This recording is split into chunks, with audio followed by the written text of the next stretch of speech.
आज मैं service apartment की एक ऐसी कैलकुलेशन आपको बताऊंगा जो कैलकुलेशन किसी यूट्यूब चैनल पर आपने नहीं देखी होगी। और ऐसी कैलकुलेशन आपको किसी प्रॉपर्टी कंसल्टेंट ने भी कभी बताई नहीं होगी। और बहुत से न्यू प्रॉपर्टी एजेंट जो है वो शायद इस बारे में जानते भी ना हो।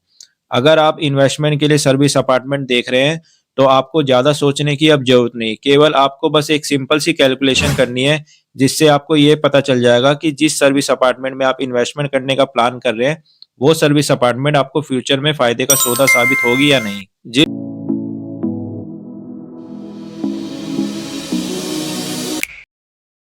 कि जिसे आप खरीदने से पहले आपको कैलकुलेशन जरूर करनी चाहिए, नहीं तो ये सर्विस अपार्टमेंट आपको फायदे की जगह केवल और केवल नुकसान देकर ही जाएंगे। एग्जाम्पल के लिए आपको बता दूं तो नोएडा एक्सप्रेसवे के सेक्टर 135 में एसोटेक बिजनेस केस्टेरा नाम से प्रोजेक्ट है, जिसमें संदर स्वीट्स के नाम से सर्विस अपार्टमेंट है जिसको लेमन ट्री होटल ऑपरेट कर रही है। और इन सभी सर्विस अपार्टमेंट का जो रेंट है वो डेली बेसिस पे आता है। तो अगर आप यहाँ पे सर्विस अपार्टमेंट बुक करवाते हो तो आपको 7,000 रुपये से लेकर 8,000 रुपये में सर्विस अपार्टमेंट मिल जाता है। और इसी तरीके की जो सर्विस अपार्टमेंट है वो M3M बिल्डर नोएडा सेक्टर 72 में लेके आए हैं। जो प्रोजेक्ट है M3M द लाइन, वहां पे भी जो सर्विस अपार्टमेंट है वहां पे भी कोई 5 स्टार होटल आएगा और इन सभी सर्विस अपार्टमेंट को वो ऑपरेट करेगा। तो आज हम M3M द लाइन प्रोजेक्ट के सर्विस अपार्टमेंट की कैलकुलेशन करेंगे और देखेंगे कि इस प्रोजेक्ट में जो सर्विस अपार्टमेंट है वहां पे आप अगर इन्वेस्टमेंट करते हैं तो वो एक सही डिसीजन होगा या नहीं। M3M द लाइन प्रोजेक्ट के सर्विस अपार्टमेंट का जो साइज है वो है 875 स्क्वायर फीट, जिसका रेट है 16,000 रुपये पर स्क्वायर फीट। कंपनी से हमें 1,000 रुपये का डिस्काउंट भी मिल जाता है, तो हम 15,000 रुपये पर स्क्वायर फीट के हिसाब से जो BSP निकल के आ रहा है वो आ रहा है 1,31,25,000 रुपये, जिस पर बिल्डर PLC के अलावा 1,350 रुपये पर स्क्वायर फीट के हिसाब से एडिशनल चार्जेस ले रहा है, जिसका जो टोटल करे तो वो आता है 11,81,250 रुपये। और अगर हम BSP और एडिशनल चार्जेस को प्लस करते हैं तो जो टोटल निकल के आ रहा है वो आ रहा है 1,43,06,250 रुपये।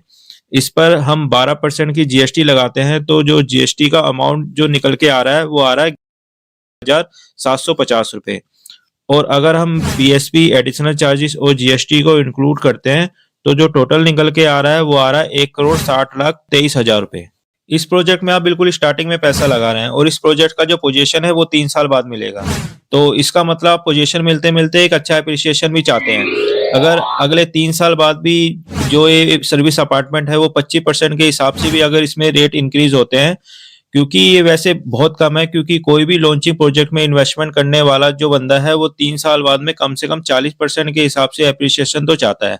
लेकिन हम फिर भी बहुत कम एप्रिसिएशन भी लेकर चले और अगर ये 3 साल बाद में टोटल 25% के हिसाब से भी अगर रेट इंक्रीज होते हैं तो इसके हिसाब से जो इन सर्विस अपार्टमेंट की जो वैल्यू निकल के आ रही है वो आ रही है 2 करोड़ के आसपास। दोस्तों आपको पता ही होगा कि अगर प्रॉपर्टी रेडी टू मूव है और अगर वो 2 करोड़ रुपए की है तो उसका रेंट कम से कम 6% की ROI के हिसाब से 1 लाख रुपए पर मंथ तो आना चाहिए। एसोटेक संदर स्वीट में जो पर डे का जो रेंट आपने देखा, उस रेंट को देख के तो आपको जरूर लग रहा होगा कि ये रेंट तो हमें आराम से पर मंथ में मिल जाएगा। लेकिन अगर आप ऐसा सोच रहे हैं तो आप बिल्कुल गलत हैं। दोस्तों वीडियो पूरा देखें क्योंकि कैलकुलेशन का जो मेन पार्ट है वो अब आने वाला है, जिससे आपको ये पता चलेगा कि यहाँ सर्विस अपार्टमेंट में आप इन्वेस्टमेंट करना आपके लिए सही रहेगा या नहीं।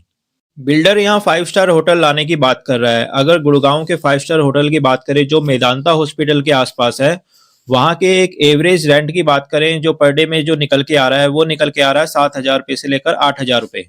दोस्तों अगर M3M बिल्डर यहाँ पे 5 स्टार होटल को लेके आता है जिसका पर डे रेंट 10,000 रुपये भी अगर हम मान लेते हैं, अगर 10,000 रुपये भी होता है तो पूरे 30 दिन अगर वो सर्विस अपार्टमेंट फुल रहता है, वैसे तो ऐसा होगा नहीं बट अगर हम मान लेते हैं अगर वो सर्विस अपार्टमेंट पूरे 30 दिन फुल रहता है तो जो मंथली जो रेंट निकल के आएगा वो आएगा 3 लाख रुपए। तो क्या ये 3 लाख रुपए आपको मिलेंगे? बिल्कुल नहीं फ्रेंड्स, क्योंकि जो रेंट आपको 5 स्टार होटल देने वाला है उसको देख के यहाँ पे आप सर्विस अपार्टमेंट ना लें। मैक्सिमम 5 स्टार होटल जो आपको इस सर्विस अपार्टमेंट का जो रेंट आपको देंगे वो देंगे 15% से 20% की रेवेन्यू शेयरिंग पर। अगर कोई 5 स्टार आपके सर्विस अपार्टमेंट को रेंट पे लेता है तो अगर वो मंथली 1 लाख रुपए की अर्निंग करता है तो आपको केवल मिलेंगे 20,000 रुपए। अगर वो मंथली 2 लाख रुपए की अर्निंग करता है तो आपको केवल मिलेंगे 40,000 रुपए। अगर मंथली वो 3 लाख रुपए की अर्निंग करता है तो आपको मिलेंगे केवल 60,000 रुपए, क्योंकि जो रेंट आपको मिलेगा वो 20% की रेवेन्यू शेयरिंग से ज्यादा नहीं मिलेगा। और अगर उस 5 स्टार होटल ने 100 सर्विस अपार्टमेंट अगर बिल्डर से लिए हों, तो उसका जो एक एवरेज जो रेंट निकल के आएगा मंथली, उसका रेवेन्यू डिवाइड करके आपको मिलेगा। क्योंकि अगर मान के चलिए उसके पास 100 सर्विस अपार्टमेंट है और 50 ही रेंट पे रहें, तो उसका जो नुकसान है वो 5 स्टार होटल के साथ-साथ आपको भी उठाना पड़ेगा। अगर M3M द लाइन प्रोजेक्ट के सर्विस अपार्टमेंट में मैक्सिमम 50,000 रुपए से लेकर 60,000 रुपए का रेंट मिलता है। वैसे तो ये बहुत मुश्किल है, तो इसका जो आफ्टर पोजीशन जो ऑल इंक्लूसिव रेट होना चाहिए, वो होना चाहिए 1 करोड़ से लेकर 1 करोड़ 20 लाख रुपए। तो ये रेट जो है वो आफ्टर पोजीशन तो छोड़ो, इसका जो अभी लॉन्चिंग प्राइस है वो 1 करोड़ 50 लाख रुपए से ऊपर है। तो इसका मतलब ये जो सर्विस अपार्टमेंट है ये काफी ज्यादा ओवर प्राइस है, जिसको लेने के बाद आपको केवल नुकसान ही होने वाला है।